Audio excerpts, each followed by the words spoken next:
uso de vectores y matrices en MATLAB son la base principal del uso de este software. Es por esta razón que es necesario saber cómo manejar todas y cada una de las matrices o vectores que se quieran trabajar.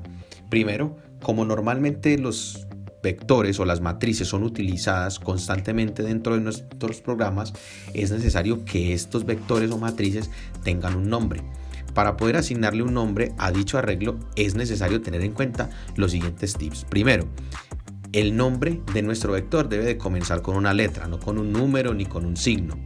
Segundo, el nombre de nuestro vector no debe de contener espacios vacíos entre letras. Se recomienda el uso del guión bajo. Tercero, no se pueden utilizar palabras claves que se encuentran definidas en MATLAB. ¿Cómo conocer algunas palabras claves que tiene definida MATLAB para no cometer el error? Con escribir simplemente en nuestro command window is keyword nos aparece un arreglo que contiene las palabras prohibidas que no podemos utilizar para nombrar nuestros arreglos matriciales o vectoriales según sea el caso. Teniendo en cuenta lo anterior, entonces comencemos definiendo un vector. Por ejemplo, el vector lo voy a llamar A, y A es un vector que contiene, por ejemplo, 4 posiciones. ¿Cómo se define un vector en MATLAB? Primero le damos el nombre, en este caso mi vector se va a llamar A igual, y después del igual vamos a abrir y cerrar corchete. O sea que dentro de los corchetes en MATLAB vamos a tener los arreglos vectoriales o matriciales. Vamos a comenzar primero con los vectoriales. Supongamos que tenemos este arreglo. Por ejemplo, tenemos el número 1 en la primera posición. Para escribir la segunda posición hay dos opciones: dejar un espacio o escribir una coma. Entonces, si yo dejo un espacio, quiere decir que voy a colocar la segunda posición de mi vector, o si coloco una coma funcionaría de la misma manera. Entonces voy a dejar un espacio y voy a escribir la siguiente posición. Supongamos que es el número 7. La tercera posición, por ejemplo, es el número 13 y la cuarta posición es el número 22. Si yo escribo de esta manera en MATLAB, este vector, al darle enter, me aparece en el command window. Si yo coloco punto y coma al final de toda la expresión, el vector se almacena con el nombre correspondiente, pero no me aparece dentro del command window, lo que me va a reducir la cantidad de espacio a la hora de trabajar. De esta manera entonces podemos ver acá en el workspace que nuestro vector quedó consignado con el nombre de A. Este vector queda consignado como un vector fila. Si se quisiera, por ejemplo, convertir este vector en un vector columna, tenemos dos posibilidades. La primera de ellas, volver a escribir el mismo vector, pero entre cada posición se coloca un punto y coma. Este punto y coma quiere decir que la posición siguiente va a estar por debajo de la anterior. De esta forma podemos definir un vector columna.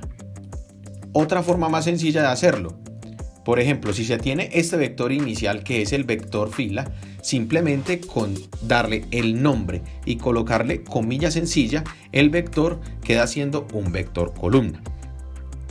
Si por ejemplo se quisiera conocer alguna posición específica dentro del vector A, por ejemplo supongamos que quiero conocer la tercera posición del vector A, basta simplemente con escribir el nombre que le di al vector correspondiente y dentro de paréntesis colocar la posición que quiero conocer. En este caso, por ejemplo, yo quiero conocer la tercera posición de A.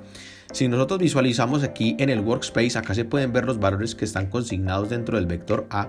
La tercera posición corresponde al número 13. Si yo le doy enter, efectivamente me aparece el número 13. Entonces, de esta forma, simplemente con colocar el nombre de mi vector y dentro de paréntesis buscarle la posición, es posible obtener el valor consignado dentro de este vector.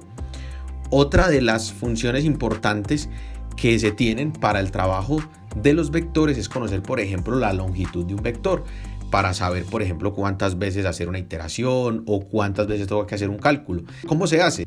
Simplemente con la función length se puede obtener la longitud del vector. ¿Cómo lo hago? Con la instrucción length y dentro de paréntesis el nombre de mi vector, yo puedo conocer cuántas posiciones tiene este vector A. En este caso específico, este vector A contiene 4 posiciones, por lo tanto la respuesta de este vector va a ser igual a 4. Si se quisiera, por ejemplo, conocer la última posición de un vector, hay dos opciones. La primera de ellas, que es la más simple de todas, supongamos que queremos conocer la última posición del vector A. Basta simplemente con colocar el nombre de nuestro vector y la instrucción end. End quiere decir la última posición. Esa es una de las formas, ¿cierto? Otra de ellas sería, por ejemplo, escribir A, ¿cierto? Que es el vector al cual yo le quiero analizar, y para poder visualizar la última posición basta simplemente con añadir la longitud de A. Con la longitud de A yo ya puedo saber que es la última posición porque corresponde a toda la extensión de mi vector. Esa es otra de las alternativas. Si por ejemplo dentro de MATLAB yo no conozco la extensión de mi vector, sino que quiero que MATLAB me lo genere, existen tres posibilidades de hacerlo. Por ejemplo, yo sé el punto inicial, el punto de llegada y cada cuánto quiero un valor. Por ejemplo, supongamos que yo quiero definir otro vector, por ejemplo el vector B minúscula. Ojo, MATLAB reconoce entre mayúsculas y minúsculas, o sea que el vector B minúscula va a ser diferente al vector B mayúscula, para que se tenga ahí en cuenta. Si yo cojo el vector B minúscula y lo quiero definir, por ejemplo, conozco el punto de partida y el punto de llegada, por ejemplo, quiero generar un vector de 0 a 2 cada punto 1 divisiones, ¿cómo lo voy a hacer? En primera posición voy a colocar el punto de arranque, en este caso 0. Me quiero mover cada punto 1, ¿cierto? Y quiero llegar hasta la posición de 2. Al hacerlo, MATLAB genera directamente este vectorcito. Esa es una de las formas que se puede hacer. Otra de las formas, hay un comando que tiene MATLAB que se conoce como el comando linspace. El comando linspace viene definido para generar un vector entre un punto de arranque, un punto de llegada y una cantidad de divisiones. Entonces, en este caso, a diferencia del vector anterior, yo debo de conocer cuántas posiciones debe de contener mi vector. En este caso, para emular el que acabo de hacer, el linspace funciona de la siguiente manera. Escribo linspace y dentro de paréntesis coloco el punto de partida, que en este caso va a ser 0. Coloco mi punto de llegada, que en este caso va a ser 2. Y voy a tener 21 subdivisiones. Entonces coloco las 21 subdivisiones y al hacerlo, este nuevo vector va a tener la misma dimensión del vector que acabo de generar. Otra forma de hacerlo, como lo vamos a ver un poco más adelante, es por ejemplo con un contador, que eso lo veremos en un próximo video tutorial.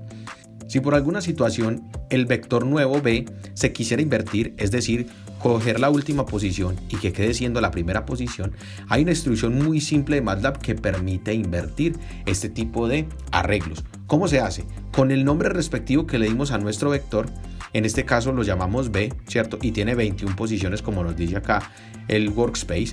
¿Yo qué puedo hacer para invertir esta posición o este vector? ¿Qué hago yo? Simplemente le voy a decir a MATLAB que arranque en la última posición, es decir, me coja la última posición de mi vector y se comience a devolver. Para decirle a MATLAB devolver es colocarle -1, es decir, que se venga de atrás hacia adelante hasta la primera posición. Y de esta manera directa, MATLAB me va a permitir a mí invertir el vector B. O sea que la última posición de mi vector B va a terminar siendo la primera y la primera la última. Otra de las alternativas que nos permite realizar MATLAB es, a partir de un vector generado, extraer algún subvector. Supongamos que yo al vector B quiero extraerle, por ejemplo, las primeras 10 posiciones. ¿Cómo hago yo para extraer las primeras 10 posiciones, por ejemplo, en un vector que voy a llamar C? Entonces yo puedo decir que C es el nuevo vector que yo quiero generar, que va a salir del vector B. ¿Cómo lo hago? Entonces voy a decirle que a mi vector B yo quiero extraerle desde la posición 1 hasta la posición número 10. Y esas 10 posiciones van a quedar consignadas en un vector llamado C. Entonces yo puedo decirle que el vector C va a contener de B las posiciones 1 a la posición número 10.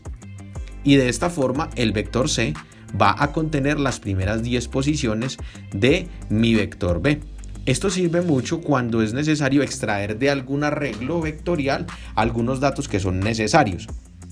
Si por alguna situación, por ejemplo, en este nuevo vector C, yo quisiera cambiar, no sé, la posición número 5 por otro valor, simplemente yo ¿qué hago? Voy a decir que C en la posición número 5 va a ser igual a un valor cualquiera, supongamos un valor de 10.